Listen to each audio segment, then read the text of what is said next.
今天这一集其实我们是想要来有点像是采访一下小天，因为他刚从恒河回来，就是他去了2趟印度，然后第2趟的这一趟他是在恒河有一个很大不一样的体验，然后想说这一集就来讨论一下，就是他去恒河回来之后有没有发现什么不一样。那第一题其实就是要来问他，就是你觉得你去完这一趟之后，你觉得总的来讲最明显不一样的地方是什么？ Hello， 大家好，我是艾菲，陪伴大家一起回到自己的内在，对齐灵魂频率的引路人。嗨，我是小天，我相信灵性，但只谈落地。让我们一起把灵性变成生活上用得上的超能力。欢迎来到天外飞仙。我觉得最不一样的地方，我分享3个小技巧。那这3个小技巧也是我在跟着这个喜马拉雅系统的上师学习的时候，我觉得他用最接地气的方式跟我们分享的，可以在平常生活中去体验的。那这3个小技巧就会是不生气，然后不担心，然后不争吵。那为什么会有这样的三个小技巧可以分享给大家？其实我自己的工作里面，我其实是行销人员，然后我们其实只要有网络的时候，我们就可以工作。那其实我来到恒河这边，其实我还是要跟我的客户或者是我的社群口碑的创作者朋友，甚至我的团队的人去 co-work。那有时候可能以往在以前的时候，可能像这样的旅程中，我们还是会有一种说，他现在如果打扰我的行程，那我可能会有小声音说，我现在在休假，对，在放假。对啊，然后可能就稍微回的比较慢，或是会有一点情绪，会想说，那要不要等我回去再处理？但是你会知道说，其实有些时候，你只要想一下，你可能不一定可以，一定是这样先出去这种话，我们可能可以先思考说，那也许我们可以看一下这个内容是什么，然后这个内容里面我是不是可以给他一点点简单的回复，然后或者是不会有那么多恐惧的感觉。比方说我刚好遇到这一次来恒河之旅的时候，有一个1000万的提案正要进行，然后就会在那个旅途中，我必须提案，我必须有个框架，然后甚至对方的总经理也希望我们是在我要回来的那一天去 present。那这样子其实在以往的自己，我可能会想说，完蛋了，死定了，全部都卡在一起。对，那有可能会跟团队讲，那你们要不要自己处理？但是我也知道，可能像这种很大型的提案，它可能会是方方面面我们各司所职要去运作，所以这3句话让我在 for 我这个旅程里面，刚好有一个大提案在进行的过程中，我也真的就运用到。我就是稍微的调节自己的心态，然后在同时在心灵科技训练的时候呢，我也同时间花一点时间去把提案的框架写一下，直到我恒河要飞回台湾的时候，我的团队有跟我分享好消息，他说你们初稿是没有问题的，通过了。对，然后我就会觉得说，好神奇哦，因为以往如果是过去的我自己，我可能会有蛮多小情绪，可能也会有蛮多像会担心、会恐惧，然后甚至会跟团队说，好，我在休假，是不是你们要处理？所以我这一次稍微的运用了这3个很简单的方法，在这一趟旅程中，我就找到了我们可以平衡的方式。这是我觉得是我这趟旅程中我觉得是很简单，但是我却有很大的收获。第2个问题啊，想要问你的就是，很多人对于像这样子的旅行，因为它某种程度有点像是僻静，有点像是灵修，有点像是修行进化之旅。很多人对于这样子旅行会有一些想象，比如说什么，它会是一个需要一天到晚冥想啊，或是一天到晚做什么样很空灵的事情的一趟旅程吗？就这趟旅程实际到底在做什么啊？我觉得你刚才讲的那个想法，也是在我还没去之前，我可能会这么想说，是一直冥想然后睡着嘛。对。但是我自己参加完，我觉得它很特别，我觉得它有点像是我们好像回归到住校的生活。那确实，我早上起来，我第一段训练是，我都会把它简称为体育课，然后对锻炼身体嘛，对，而且是打赤脚的那种体育课。但是大部分的时间它会有瑜伽或者是调节呼吸法，然后会有带冥想，但是它会一整套的去做完我所谓的体育课，然后才会去吃饭。然后可能在这个过程中，因为是连接恒河的能量，其实我会来到恒河旁边。然后跟恒河这条水去做很大的连接，那这个连接里面，就像你们说的，可能会有一些，它看起来是一种信仰的仪式，可能会跟恒河的水去连接，然后我们会唱诵一些震动律的梵文。那因为如果我们都相信万事万物是震动而来的，所以我当下得知到现场要这样的时候，我会先臣服，或者是我放下我小脑袋，想说为什么要这样？你第一时间是臣服吗？我第一时间想说，为什么要？我会想说，那为什么我一定要这样做？可是当你已经来到那个现场，你看到那个恒河在你眼前的时候，你会有一点说，好吧，那我就先听话照做看看。可是你在这个过程中，从怀疑到深信不疑，你自己会感受到你的震动频率，就是你在唱诵这一句梵文的时候，你会越唱越坚定，而且会不疑有他。我们来到这里就是要做这件事情，所以对他唱诵，然后可能会很恭敬，因为它是一条。就是承载了千万人祈祷唱诵的一条圣河，所以你在那里，你会把水舀起来供奉给他，就是一边唱诵这个梵文跟这个动作，然后去让自己可能在那个当下，你去连接那个能量场的时候，你会慢慢的让自己有那个肌肉记忆在臣服。一开始确实会没有，会想一下说。也是练习来的，对，它就是一个刻意练习。没错，就是的确很多，我觉得在灵性的修行上，因为我们的大脑已经被我们这过去生长的环境社会化，对，社会化所框架了，所以当你要去做一些你可能没有做过的事情的时候，你可能要先去打破那个框架，然后。让自己先尝试看看，对，所以这个会是，当你有一个小声音，你在想说，我为什么要这样？那你是不是就会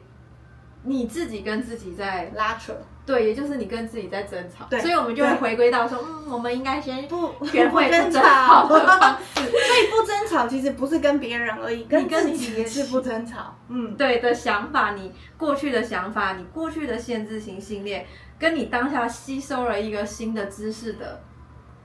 那个，先试试看再说。对，那你越是做这个动作，我从第一天做了10天，我觉得它就变成是一个肌肉记忆。我现在可能连喝一杯水，我都要好好的跟他说谢谢你，让我有70%的水。这是从那个过程中，我觉得他帮我长出了新的一种方法。然后我就会觉得，好棒哦！就是你会看待你平凡之间每一个好像一成不变的事，它突然变有趣，这是我觉得它很神奇的地方。你回来之后，你最有感的对，我最有感的是，就是你靠这一个可能是这个喜马拉雅系统跟到恒河这一条圣河的水连接，我所学会的3个架构。第一个可能会是臣服嘛，就是你臣服在你当下所有要做的事情。然后第二个，你平衡你小社会跟你现在要做的这件事情，你怎么让它去平衡？最终你会长出智慧。这是让这个框架很大，但是我会觉得它是我回到现在我必须工作的场景，我会把这个养分带到我的日常中。好，那第二题啊，就是有一个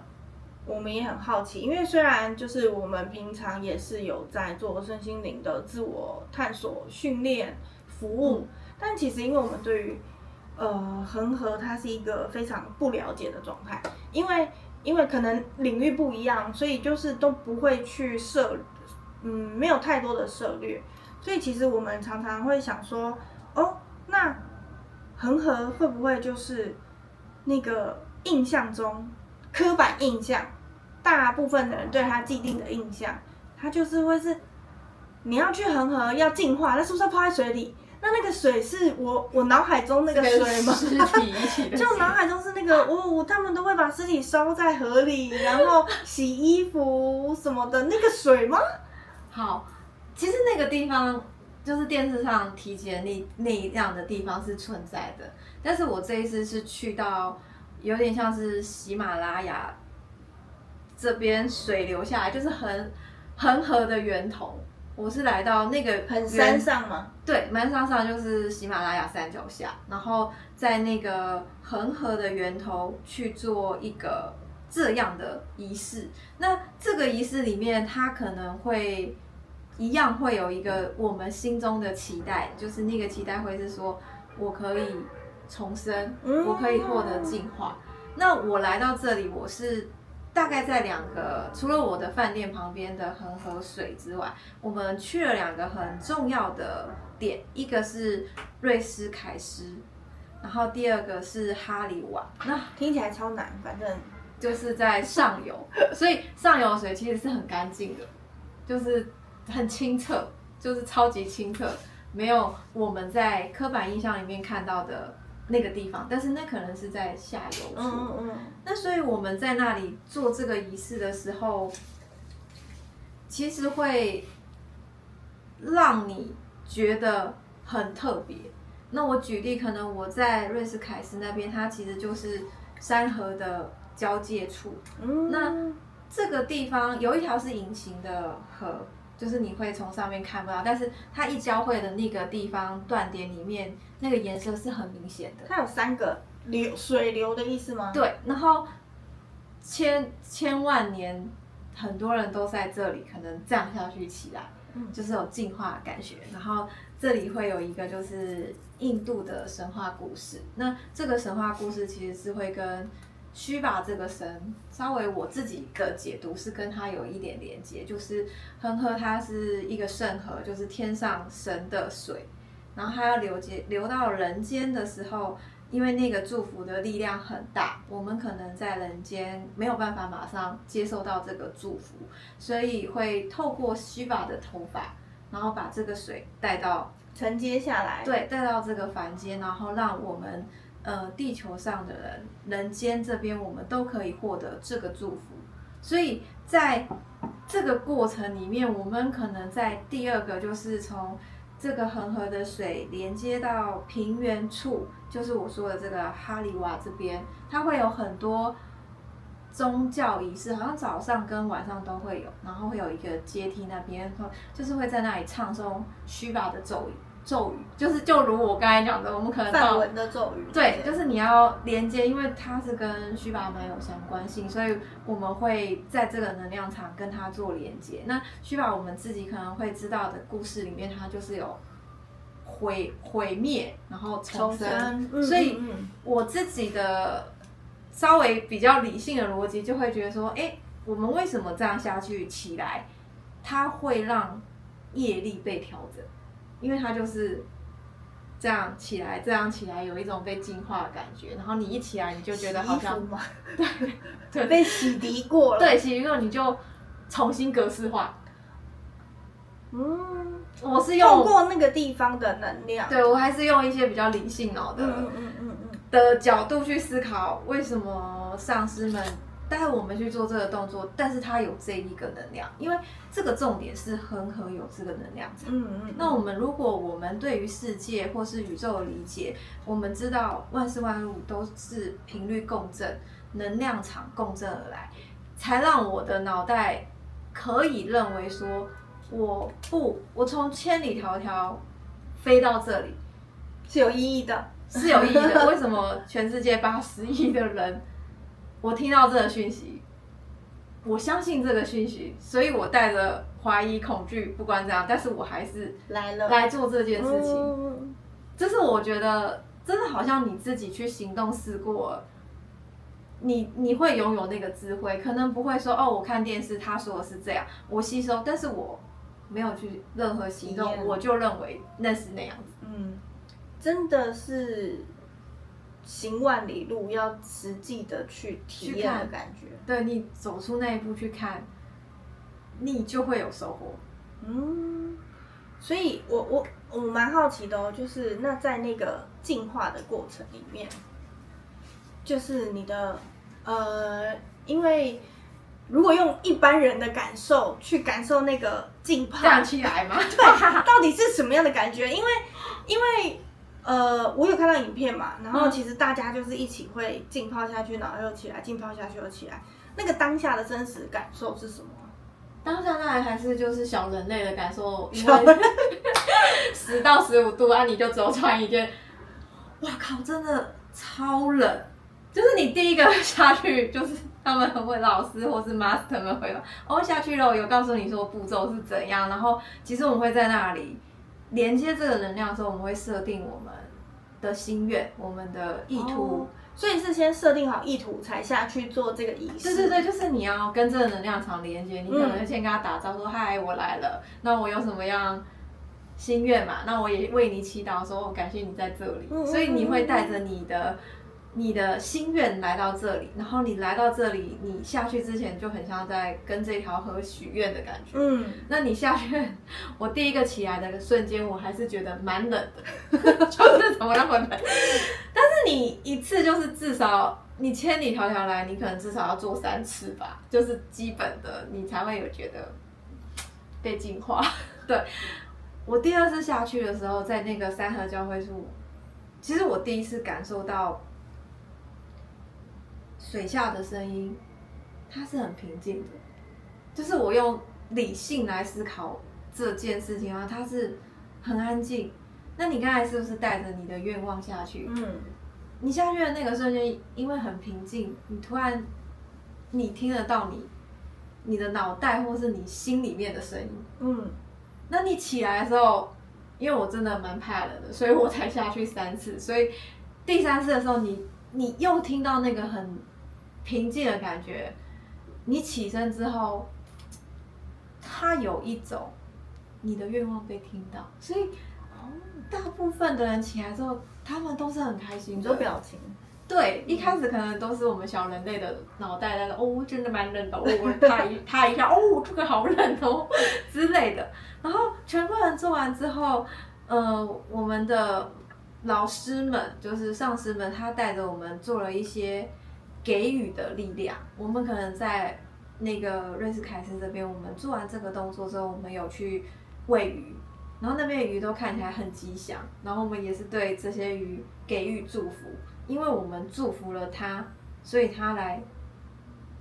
吃我们那个给予的东西。可是以前我们如果用小脑袋去思考，会是因为我把东西丢给他，他就来了。我懂你的意思，就是其实角度有一点不一样。对，那个角度不一样的时候，你突然发现，我在当下我还是有一点行销的理智在想，因为我看事情的角度不一样了，所以我获得的结果不一样。是，对嘛？如果我是比较以我自己为主，是因为我就是把面包还是他可以吃的东西丢下去，所以他来。但是上师们跟我们讲说，你们要为他之前，他又给了我一个不在我脑袋有的东西，你要对他唱诵一句能量的咒语。那这个能量咒语，如果我没记错是感谢，就是致敬所有的大师。那我就想说，我们看着鱼跟他说 ，Hello， 谢谢老师。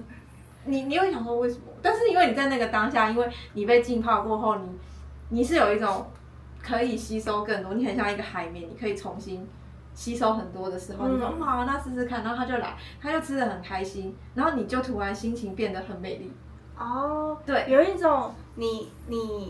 跟大师打招呼，然后大师也靠近你的对那种感觉，他可能就是一个大师，然后因为我这样子的臣服于他跟尊敬的对他，所以他吃了我给他的东西，就很像，你有这样的连结，你是不是获得的那个角度是不一样？然后你突然因为你想法跟这个仪式你解读的不一样之后，你会觉得哦，我好像因为他吃的那个东西，我获得了力量。然后最后可能上师们他会带我们，他用我们的名字，就是在这个给予的力量，他就是用我们的名字，然后去布施了那当地那边的小孩，然后给他们书包啊或是什么。那我又觉得这个瞬间让我觉得蛮感动的，就是我好像是被净化重启之后，然后我一直愿意相信给予的力量。我觉得是那个当下，你看回头去想这整个过程，有一个老师等级，他带你重新认识这个世界。我是用我的理性然后去解答这个，但是我会觉得他让我的当下，原本我不知道为什么我要去恒河这里，万一我毕竟也是缴了一笔钱来到这里，万一我的业力没有被调节，我到底在干什么？可是我觉得是因为这整个程序，它在让我重新认识这个世界，我感觉到很感动。然后最后我们可能到这个很神圣的地方，在这个景点里面，我们在那个很古老的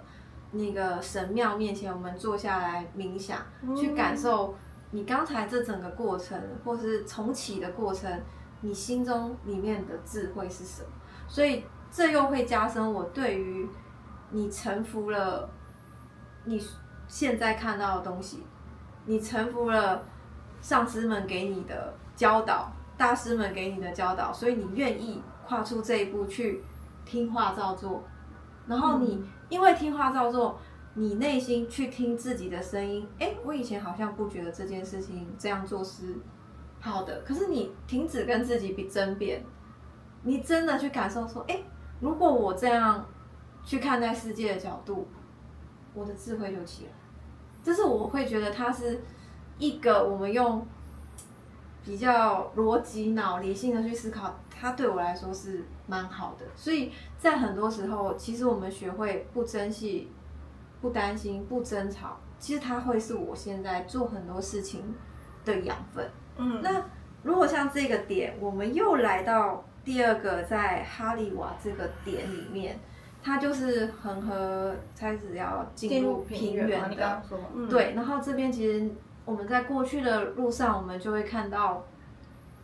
须拔的神像很大，那恒河女神好像也是他太太之一，因为他有两个太太，一个是喜马拉雅山神的女儿雪山神女，就是他跟他之间会有一个像神的孩子。那总而言之，恒河他跟须拔的连接度很高，所以我们在第二个这个点就是有点，第一个点是有点像进化，对，第二个点像是重生，所以重生这件事情在他们的文化里面，其实它可以去调节你的家族业力。祖先业力，所以我们在这印度跟业力这样子蛮多，这是他们的核心思想。那我觉得业力在我们佛学或佛道的思想里面也会有一个另外一种对，那业力法则其实它是在宇宙法则里面很重要的一环，没错。所以这也是我这一次旅程中我来到这里，我觉得它是一个，我虽然不知道它可不可以达成我的愿望，但是我觉得可以调节祖先的业力，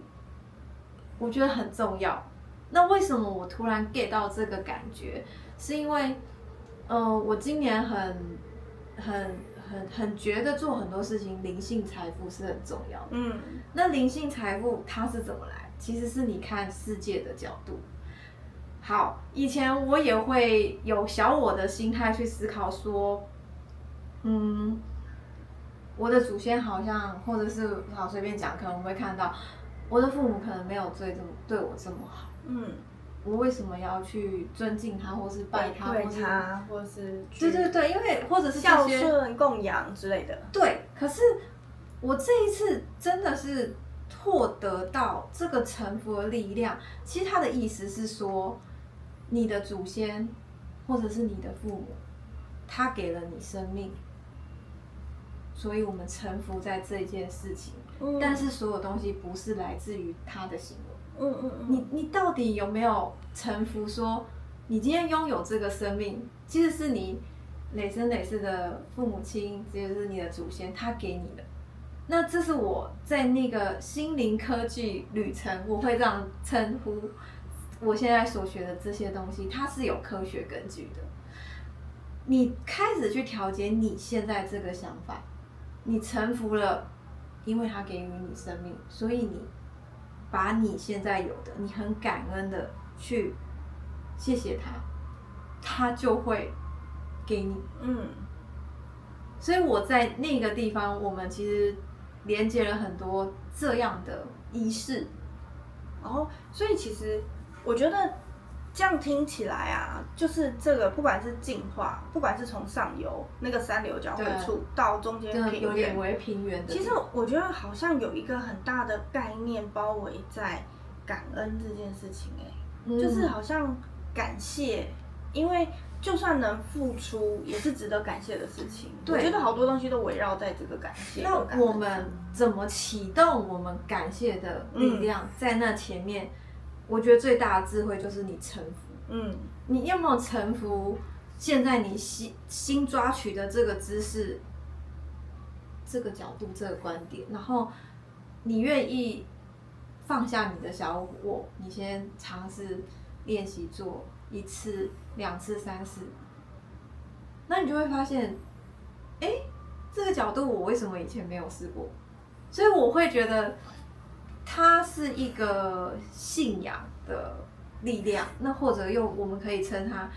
我们所有东西都是相信的力量。你相信了这件事情，你决定按照这样的事情去开启你的下一步，它就会给你力量。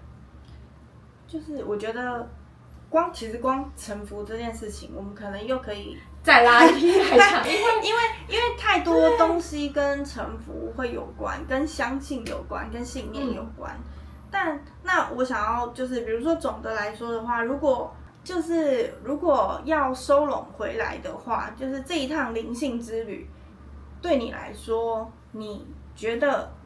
灵性这件事情真正的意义，你会怎么诠释它？我觉得灵性，它简单的说，以前的我比喻，以前的我可能会觉得它跟取舍有关。我可能要先有生存的意识，我必须要赚到钱，或者是我有好的关系的这件事情，然后甚至我有好的健康，这几个断点会比我为了生存嘛，所以这个会是最后面。就是灵性会摆在生存需求的后面。对，因为会感觉好像我是不是要开始很空性啊，要开始断舍离啊，我什么都不要啊，然后我要清心寡欲之类的。但是其实，如果你真正的去理解身心灵，它是在你的这个身体内，全身上下，对，它其实是偏向你的灵性怎么带入你的生活，它其实是可以都要的。你怎么用灵性的技巧去平衡你的生活？你怎么把这些智慧，就像我们刚才又说到的那3个小技巧，不生气、不担心、不争吵，你怎么把它用到你的工作面，或者是你的关系面？你工作很累回来，你怎么跟你亲密的人相处的时候，你也可以不会把情绪带给他们。没错，这个就会是灵性的生活，你把它带到你的生活圈，然后你又可以很丰盛又很自在的去玩你这个人间的游戏。没错，因为我也觉得就是大家有的时候会把灵性想得太空泛、空灵、太高大上。当然，就是很多修行者到最后，他会是一个很合一的状态。真的，也许就是那种断舍离到我可以分得很清楚，我、他、你、我就之间的那个状态很合一。但是在这个合一之前，我们是有一段路是这一副身体要走的。那这一副身体要走的就是生活，所以我们就会希望大家好好的把这些用各种不同的工具啊、管道学习到的，甚至是像这样子的旅行的灵修旅行的经验所带回来的东西运用到生活里面，我相信就是那个生活的状态会频率跟震动也都会更加好。那我们最后，如果现在有一个人卡住了，有一个人开始焦虑，找不到方向了，你用一小句话、一小段话，你想要给他什么样的祝福跟建议？我觉得卡住的时候，你可能还是会一直想着你的愿望，那个很大的愿望在哪里，你想要到哪里去，但是因为你知道你过去不了，所以你卡住了。但是我们可以稍微练习一下，你不用把人生一下就想通，你应该可以稍微思考一下你的下一步清晰度是什么。那这个我们就可以用一些行销的小技巧。这个大项目，你把所有任务拆解出来，然后这个拆解出来，你是要找到老师、找到顾问、找到什么样的团队、什么样 key man 的人去帮助你对应出来，时间是什么时候？那如果你这个可以稍微的，即便是走一阶段，再到下一个阶段都没有关系，把这个目标落定下来，清晰的力量，可能就不会这么焦虑，这么迷惘。对，就是我觉得好像有一点感觉是，我也要看见我在前进的那每一小步都是步，对，都是一个踏出，都是一个动力这样子。那一步，你最终回头看，它是一条你原本在当下觉得是一条迷路的路，但是其实没有所谓迷路的路，你回头看，你每一步都是必须该走的。真的，因为这是你的旅程，没有，真的就是没有白走的路啦。对，真的是没有白走的路。对，好的，感谢小天今天分享他的恒河进化之旅。就其实这里面有太多东西，我们都可以再延伸讨论。但先感谢他今天的关于真正体悟的这些分享。那希望如果你喜欢这一集的话，可以订阅我们的频道，对，然后愿你在生活里面可以看见更好的自己。